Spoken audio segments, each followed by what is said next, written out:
जैसे कि आपको याद होगा कि हमने काफ़ी डिटेल में कीवर्ड रिसर्च पढ़ी थी और हमने ये भी देखा था कि कीवर्ड्स को कैसे आपने रिसर्च करना है, फिर उसको शॉर्टलिस्ट करना है और उसको ऑर्गेनाइज करना है। लेकिन वो कीवर्ड की एक्सरसाइज हमने की क्यों थी? असल में तो वो कीवर्ड्स अब हमें काम आएंगे, क्योंकि जब हम ऑप्टिमाइज करते हैं तो हम वही कीवर्ड जो है वो यूज करते हैं अपने कंटेंट के अंदर। सो मैंने जैसे एक एग्जांपल ली थी मोबाइल स्टोर की। सो आपको याद होगा कि हमने मोबाइल स्टोर के अगेंस्ट मोबाइल फोन एसेसरीज और इस तरह से मिलते जुलते हमने कीवर्ड रिसर्च किए थे, क्योंकि मुझे ये लगा कि अगर मैं मोबाइल स्टोर ओपन करूंगा तो मेरी जो ऑडियंस है वो इस तरह से कीवर्ड ढूंढेगी और हम चाहेंगे कि हमारी वेबसाइट उस तरह से ऑप्टिमाइज हो जाए। सो अब तक कीवर्ड रिसर्च तो ठीक थी, लेकिन उसको ऑप्टिमाइज करना कैसे है, असल में हम ये डिस्कस कर रहे हैं। सो मैंने जब कीवर्ड रिसर्च किए तो मैंने कुछ इस तरह से ग्रुप्स बनाए, और जो कि मैंने बताया था कि जब आपने कीवर्ड रिसर्च करने हैं तो आपने उनके ग्रुप्स बनाने हैं और हर ग्रुप में एक प्राइमरी कीवर्ड होगा। जैसे कि आप देख सकते हैं कि ये 4 ग्रुप्स हैं और 4 डिफरेंट ग्रुप्स हैं, इनमें डिफरेंट सेंस बन रही है, लेकिन ये जो ग्रुप्स हैं इनमें जो हर ग्रुप के अंदर जो कीवर्ड्स हैं वो आपस में मिलते जुलते हैं।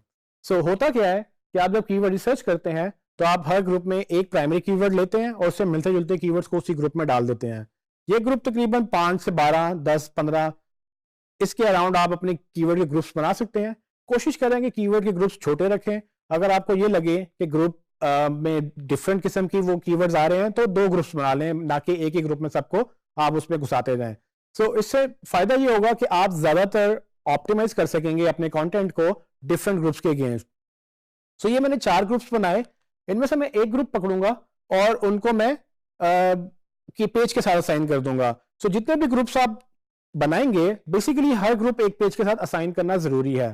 सो आपके जितने पेजेस हैं आप उनके साथ एक एक ग्रुप अटैच कर सकते हैं। लेकिन अगर आप नई वेबसाइट बना रहे हैं या आपके क्लाइंट अगर नई नई वेबसाइट बना रहा है तो अगर उसने कीवर्ड रिसर्च नहीं की तो उसके पेजेस भी नहीं हैं, तो आप क्या करेंगे कि आप उनको एक ग्रुप दिखाएंगे और उनको बताएंगे कि जी देखें ये सर्च हो रहा है और हमें लगता है कि इसके ऊपर एक पेज बनना चाहिए। या अगर आपका अपना बिजनेस है तो फिर डेफिनेटली आप ये डिसीजन लें कि जो लोग वो कीवर्ड सर्च कर रहे हैं जो आपकी प्रोडक्ट या सर्विस से रिलेटेड है और आपको लगता है कि ये आपकी टारगेट ऑडियंस सर्च कर सकती है और अगर ये सर्च करके आए तो आपको सेल जनरेट हो सकती है, तो आपने ये डिसीजन लेना है कि इस ग्रुप के ऊपर मुझे एक पेज बना लेना चाहिए ताकि हम उसके ऊपर ऑप्टिमाइज करें। तो ये ऑप्टिमाइजेशन की जो मैं बात कर रहा हूं वो मैं आपको बताता हूं कि कैसे होती है। तो फॉर एग्जाम्पल मैंने ग्रुप नंबर 1 लिया और मैंने उसको पेज नंबर 1 के साथ एसोसिएट कर दिया। अब आप जैसे कि आप देख सकते हैं कि पेज नंबर 1 के साथ जब मैंने उसको एसोसिएट किया तो वो mobile phone prices, latest mobile phone और इस तरह के डिफरेंट जो है मैंने कीवर्ड एक ही जगह पे रख दिए। इसमें देखने वाली बात यह है कि मोबाइल फोन मेरा प्राइमरी कीवर्ड था, लेकिन फिर मैंने मोबाइल फोन के साथ प्राइसेस देखी, फिर मैंने मोबाइल फोन के साथ लेटेस्ट लगा दिया, ऑनलाइन देखा। ये सब वो सर्चेज हैं जो हमारी टारगेट ऑडियंस सर्च कर रही है। इसमें हमारा कुछ नहीं है या आपने भी अपनी कोई पर्सनल इसमें टेक नहीं डालनी। उसमें सिर्फ आपने ये करना है कि आपने गूगल से ये पिक करने हैं। सो आपका पर्सनल ओपिनियन इसमें नहीं आ सकता। आपका पर्सनल ओपिनियन आएगा जब आप कीवर्ड रिसर्च करेंगे। जब आप कीवर्ड रिसर्च करेंगे तब आप सारे के सारे कीवर्ड्स गूगल में डालकर उसको रिसर्च कर लें कि उसके अगेंस्ट गूगल क्या क्या क्वेरीज बता रहा है। लेकिन जो गूगल से डेटा आपने डाउनलोड किया है उसको एक्सेल शीट में डाला है, वो डेटा आपने यूज करके कीवर्ड ग्रुप्स बनाने हैं और ग्रुप्स बनाकर आपने एसोसिएट करना है। जैसे कि हमने पहले जिक्र किया कि टाइटल और डिस्क्रिप्शन मेटा टैग्स जो होते हैं वो ऑन पेज की पहली कंडीशन है या पहली शुरुआत वहां से होती है। अब ये कीवर्ड्स मैंने कैसे टाइटल में डाले आप देख सकते हैं कि मेरे डिफरेंट कीवर्ड्स एक ही फ्रेज के अंदर रिपीट हो रहे हैं। फॉर एग्जांपल जब मैं लिखूं latest online mobile phone prices in Pakistan, तो उसमें काफी कीवर्ड्स मैंने मर्ज करके एक लंबी सी फ्रेज बना दी जो गूगल को ये बताने की कोशिश की कि इसमें काफी सारे कीवर्ड्स हैं और चूंकि ये सब कीवर्ड्स गूगल में लोग सर्च करते हैं तो मैं चाहूंगा कि इसमें मैक्सिमम मैं इसको इन मैक्सिमम कीवर्ड्स को मैं टाइटल के अंदर लिखूं। फॉर एग्जांपल मोबाइल फोन मेरा कीवर्ड था तो वो मोबाइल फोन भी आ रहा है, मेरा मोबाइल फोन प्राइसेस था तो मोबाइल फोन प्राइसेस भी आ रहा है, और उसके बाद लेटेस्ट मोबाइल फोन था वो भी आ रहा है उसके बीच में, और मोबाइल फोन इन पाकिस्तान गोया कि ये इकट्ठे नहीं आ रहा लेकिन mobile phone prices in Pakistan मैंने लिखा है। सो गूगल इतना इंटेलिजेंट है कि अगर कोई mobile phone in Pakistan search कर रहा हो तो mobile phone prices in Pakistan page rank कर सकता है, क्योंकि मोबाइल फोन इन पाकिस्तान के बीच में सिर्फ प्राइसेस का वर्ड है। सो ये पूरा टाइटल इसलिए सेंस बना रहा है क्योंकि मैंने सारे के सारे कीवर्ड्स उसमें प्रॉपरली यूज किए हैं और मैं चाहूंगा कि सब सर्चेस गूगल इनको टाइटल में देखे, क्योंकि मैं ये चाहता हूं कि गूगल जब मेरा टाइटल देखे तो उसको पता चले कि ये टाइटल किस पेज के ऊपर है और ये किस टॉपिक के बारे में है और मेरा टॉपिक है मोबाइल फोन्स। सो मैं ये चाहता हूं कि मोबाइल फोन्स के ऊपर मेरा ये पेज ऑप्टिमाइज रहे, तो मैंने उसको यूज किया टाइटल के अंदर और यही काम मैं डिस्क्रिप्शन में भी करूंगा। लेकिन चूंकि हमारे पास डिस्क्रिप्शन की लेंथ ज्यादा होती है और मैंने ये भी बताया कि हम 300 कैरेक्टर्स तक जा सकते हैं, लेकिन ज्यादातर लोग रिकमेंड करते हैं कि 156 तक ही आप लिखें, तो मैंने 156 कैरेक्टर्स की एक डिस्क्रिप्शन लिखी। सेम कीवर्ड्स को मैंने दोबारा से यूज किया, लेकिन इस बार मैंने डिस्क्रिप्शन में यूज किया और चूंकि मेरे पास जगह ज्यादा थी तो मैंने उसको प्रॉपरली प्लान करके एक प्रॉपर स्ट्रक्चर में बनाया। फॉर एग्जाम्पल मैंने लिखा get updates on the latest mobile phone prices in Pakistan.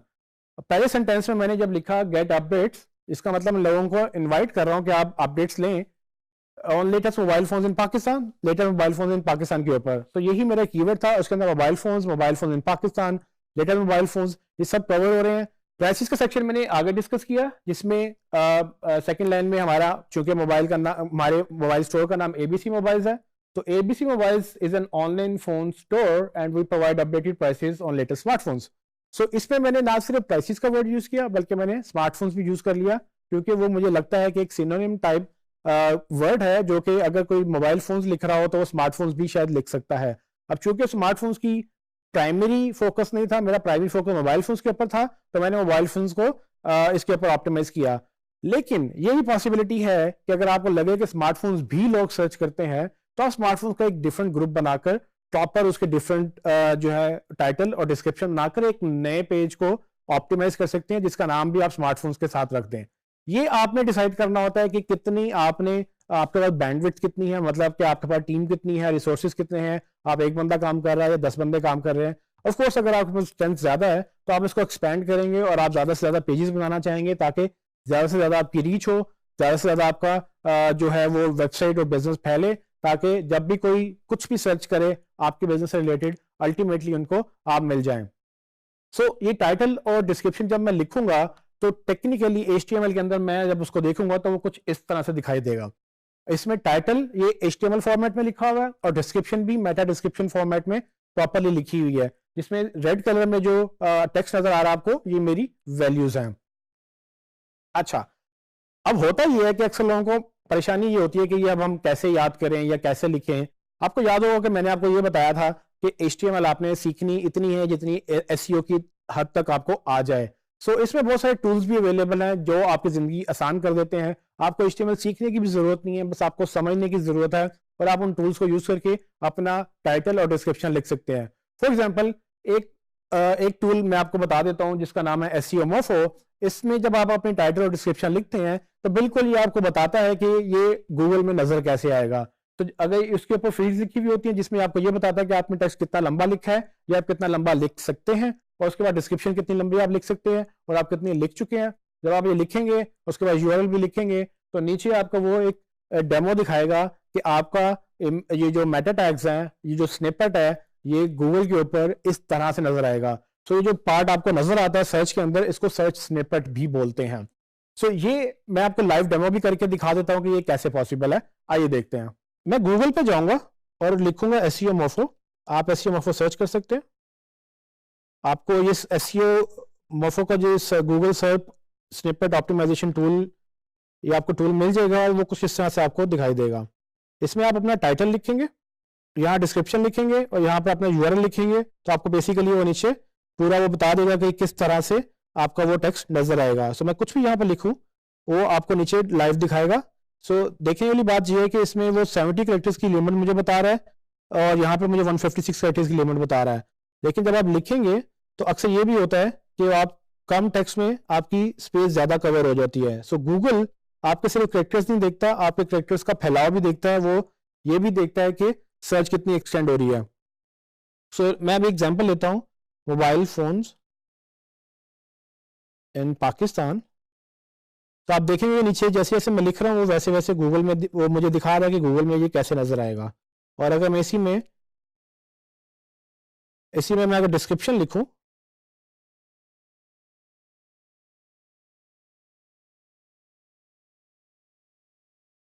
सो आप देखेंगे कि जैसे जैसे मैं डिस्क्रिप्शन लिख रहा हूँ वो मुझे नीचे उसका लाइव डेमो दिखा रहा है और साथ में ये भी बता रहा है कि मैंने कितना लंबा, यानी मेरी कैरेक्टर्स की लेंथ क्या है। अभी तक मैं 28 कैरेक्टर्स की लिख चुका हूँ, टाइटल में 25 कैरेक्टर्स की लिख चुका हूँ। इसका मतलब ये भी है कि मेरे पास अभी गुंजाइश है, मैं टाइटल और डिस्क्रिप्शन और भी बढ़ा सकता हूँ। और यहाँ पर मैं अपनी डोमेन लिखकर ये भी देख सकता हूँ कि मेरी डोमेन के साथ वो कैसा लगेगा। सो आप देखेंगे जैसे मैंने abcmobiles.com लिखा, उसने मुझे ग्रीन कलर में नीचे दिखा दिया। सो ये टूल आप यूज़ कर सकते हैं अपने लिए भी, और आप इसमें डिस्क्रिप्शन लिखकर एग्जैक्टली जान सकते हैं कि आपका वो टेक्स्ट कैसे नजर आएगा। जैसे कि आपने देखा कि मैंने SEO मोफो से टाइटल लिखकर, डिस्क्रिप्शन लिखकर मैंने अपना स्निपेट जनरेट कर लिया, और यही चीज़ आप गूगल को आप इस पे ये लिख के देख सकते हैं कि आपका गूगल में कैसे नजर आ रहा है। सो अगर आपने HTML जनरेट करनी है तो उसके लिए भी आप और भी जनरेटर ढूंढ सकते हैं, काफ़ी आपको टेक्स्ट वो मिल जाएंगे जनरेटर्स जो आपका ये HTML टैग्स वगैरह जनरेट कर सकते हैं। आपने ये काम हर पेज के लिए करना है। तो आप याद रखिएगा, जितने भी आपने कीवर्ड ग्रुप सर्च किए हैं वो आपने हर पेज पे ऑप्टिमाइज करने हैं। सो ये काम रिपीट होता है हर पेज के लिए, क्योंकि आपने SEO हर पेज की करनी है और आप चाहते हैं कि आपका हर पेज रैंक करने के काबिल हो जाए। इसलिए ज़रूरी है कि आप हर पेज की कीवर्ड रिसर्च भी करेंगे, तो आप हर पेज की उसको ऑप्टिमाइज भी करेंगे, और हर पेज का एक कीवर्ड का ग्रुप बन जाता है जो आप उसके लिए यूज़ करते हैं। ग्रुप बनाने से एक फ़ायदा और भी होता है। वो फ़ायदा ये कि जब आप एक पेज का ग्रुप बना लेते हैं तो आप कोशिश करते हैं कि वो कीवर्ड्स दूसरे पेज पर असाइन ना हो। सो आप पेज 1 के ग्रुप 1 कीवर्ड्स को आप पेज 2 के ऊपर यूज नहीं कर सकते। सो पेज 2 का ग्रुप 2 कीवर्ड्स बनाएं, जो है वो सब आप जब उसको ऑप्टिमाइज करेंगे, इससे ये होगा कि आपका कंटेंट डुप्लीकेट नहीं होगा, और डुप्लीकेट नहीं होगा तो गूगल आपको ओवरलैप नहीं करेगा कि आपने मतलब अपना ही कंटेंट कॉपी किया है या आपके एक ही पेजेस दो कीवर्ड्स के ऊपर रैंक कर रहे हैं। तो गूगल कंफ्यूज हो जाएगा कि किस कीवर्ड के ऊपर मैं किस पेज को रैंक करूं, क्योंकि दोनों में वो आ रहा है। कोशिश करें कि फोकस रखें अपनी अप्रोच, और ज्यादा से ज्यादा यूज करें वो कीवर्ड जो आपने उस ग्रुप में असाइन किए हैं। अगर आपके पास और कीवर्ड्स हैं उसके लिए एक और पेज बनाएं और उसको वहां पर ऑप्टिमाइज करें। अगर आप वर्डप्रेस यूज करते हैं, तो ये जो हमने एक्सरसाइज की, बेसिकली ये जो टैग्स हैं ये उसके लिए यूज होते हैं जो HTML वेबसाइट्स के लिए हैं, लेकिन CMS की भी हमने बात की थी कि उससे जिंदगी आसान हो जाती है। तो अगर आप वर्डप्रेस यूज करते हैं, जो कि हमने रिकमेंड भी किया है, आप वर्डप्रेस यूज करते हुए एक प्लगइन इंस्टॉल कर सकते हैं जो आपको कुछ इस तरह से ऑप्शन देता है। जब आप अपने पेज के टाइटल या पेज क्रिएट करते हैं तो आप इस तरह से वो आपको नीचे दिखाता है कि आपको किस तरह से वो गूगल में नजर आएगा, और आप यहीं पर ही अपना पेज का टाइटल और डिस्क्रिप्शन ऑप्टिमाइज कर लेते हैं। यहां तक कि आपको URL की भी ऑप्टिमाइजेशन की ऑप्शन देता है। जब आप ये ऑप्टिमाइज कर लेंगे तो आपको बजाय इसके कि SEO मोफो या दूसरे टूल्स पे जाना पड़े, आप एग्जैक्टली यहीं से देख लेंगे कि आपको वो गूगल में किस तरह से नजर आएगा, और आप इसी को यहीं पर ऑप्टिमाइज कर लेंगे। इस तरह से आपकी ऑन पेज ऑप्टिमाइजेशन जो मेटा टैग्स वाला पार्ट है वो अच्छी तरह से पूरा हो जाएगा। SEO मोफो में तो आपको ये पता चल जाएगा कि ये टूल जो है वो किस तरह से आपको गूगल में टेक्स्ट दिखाता है, लेकिन उसके अलावा भी आप टैग जनरेटर मिल जाते हैं जो आप जिससे आप मेटा टैग्स जनरेट कर सकते हैं। तो मैं आपको अभी लाइव दिखाऊंगा कि किस तरह से आप different Meta tags generator use करके अपने जो HTML कोडिंग है वो आप उसको जनरेट कर सकते हैं। आइए देखते हैं। मैं गूगल पे जाऊंगा और यहाँ पे लिखूंगा मेटा टैग्स जनरेटर। जैसे मैं मेटा टैग जनरेटर लिखूंगा मुझे गूगल काफी रिजल्ट्स दिखाएगा। सो आप इनमें से कोई भी यूज कर सकते हैं, लेकिन जो हमारा रिकमेंडेड है वो SEO चैट का टूल है। इस पर आप क्लिक करेंगे और आपको एक नया पेज ओपन होगा। उसमें आप देखेंगे कि SEO चैट का एडवांस मेटा टैग जनरेटर, ये आपको एक ऑप्शन दे रहा है जिसमें आप काफ़ी सारा डेटा फिल करके नीचे टैग जनरेट कर सकते हैं। ये बहुत सारे और भी टैग्स हैं जिसमें हमने अभी जिक्र नहीं किया जिनका, लेकिन अगर मैं चाहूँ तो मैं इसको सबको फिल कर सकता हूँ। सो लेट्स सपोज कि मैं लिखता हूँ मोबाइल फोन्स इन पाकिस्तान, ये मेरा टाइटल है, और मैं डिस्क्रिप्शन भी लिख देता हूं।